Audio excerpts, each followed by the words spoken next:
very sincerely apologize to you and to Nigerians for the fracas that took place today in the House. Recording, please. It is not in our character as very responsible people.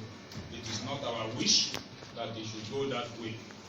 But it is also not proper that as parliamentarians we sit down and see our rights being trampled upon. So we sincerely apologize to Nigerians. Firstly, the issues are that of the minority leadership.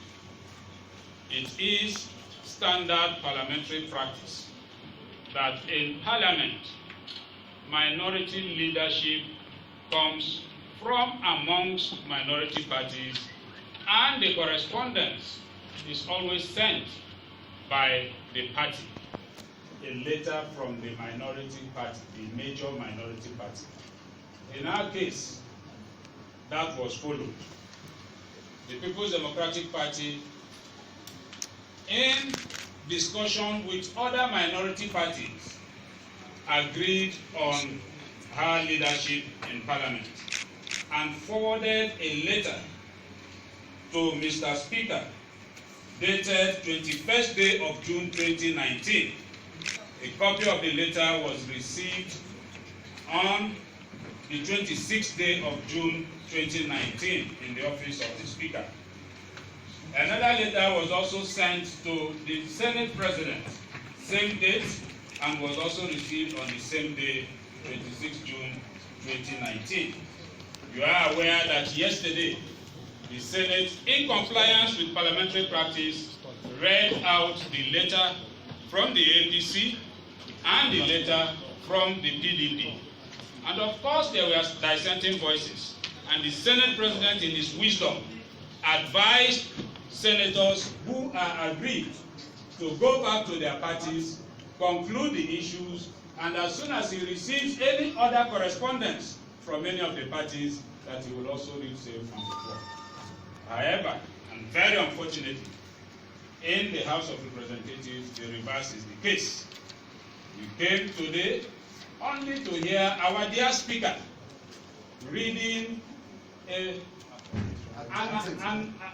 attempting to read what he termed as correspondence from a conglomerate of political parties that some persons have endorsed, that some honorable members have endorsed some other persons as minority leaders outside that was forwarded to him by the party, and that he would want to adopt that.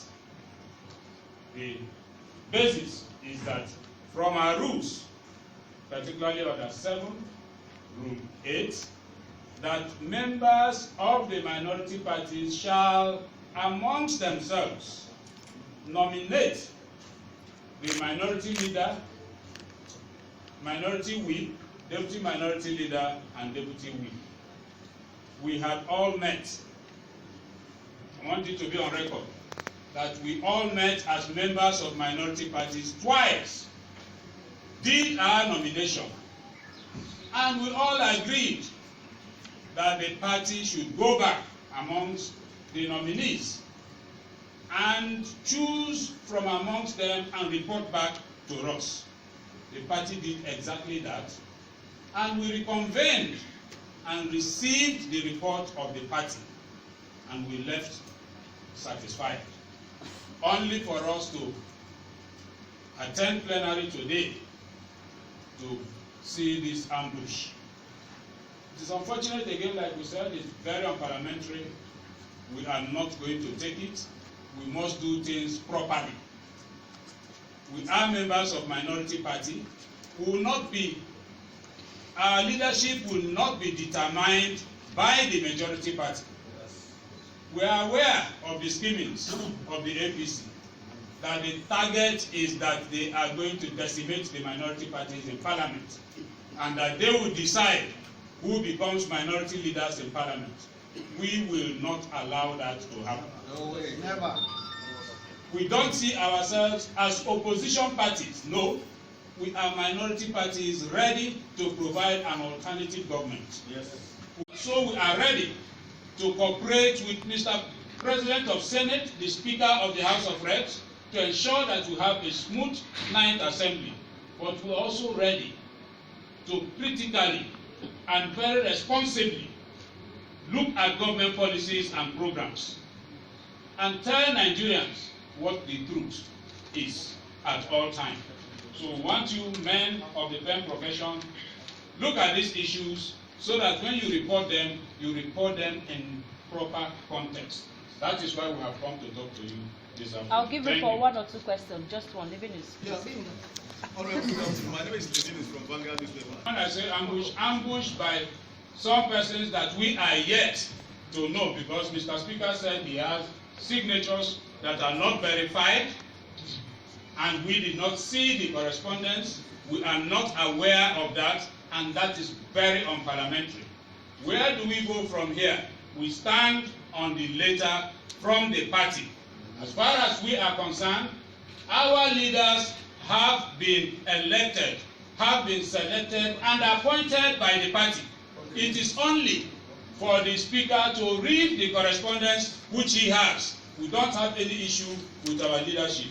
And of course, from the party, the leadership that have been appointed in Senate, you all have it. Senate Minority Leader Senator Eni Abaribe, Deputy Senate Minority Leader Senator Emmanuel Bacha, Senate Minority Whip Senator Philip Aduba, Deputy Senate Minority Whip Senator Shaibu Yao. In the House of Reps Minority Leader Honorable Kingsley Chinda, Deputy Minority Leader Honorable Chukwuka Onyema, Minority Whip Honorable Yakubu Bade, Deputy Minority Whip Honorable Moraino Ajibola. These are the minority leadership that we have in the 9th Assembly. My name is Larry. I'm also chairman. While you were speaking just now, you made it sound like there was a problem that they have not announced. As it's from what we heard, it appears the speaker read out. I said it appeared. I said it appeared, but it appears also that you have a problem with that. What is your own position on that? Then secondly, when you say you are not going to accept what has been done, what actually are you going to do? Thank you. Firstly, I have told you that we already have our leadership in place. The obligation that the party owes to the National Assembly is to communicate that, and the communication has been made. Acknowledgement is here with us. The other duty on Mr. Speaker is to read the letter he received from the party, which the Senate President has done. He is not to appoint.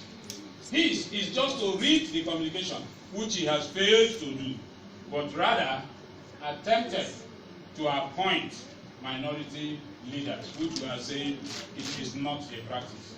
We hope and pray, and very sincerely, the Speaker is experienced. We know that he will be humble enough to realize and accept that mistakes have been made, and these mistakes will be corrected. Final, because of production. My name is Alright, for Daily Independence. I believe that the Speaker came in with a letter to read. So I want to find out what the Speaker wanted to read from, which you say he attempted reading from. The letter emanated from where, and who sent that one? And what do you think is different from what their party may have sent? I think very sincerely too that the letter would have emanated from some members of Parliament, and like I have said, these members are supported and they have the backing of the majority party. Thank you very much. I think that's the end of this briefing.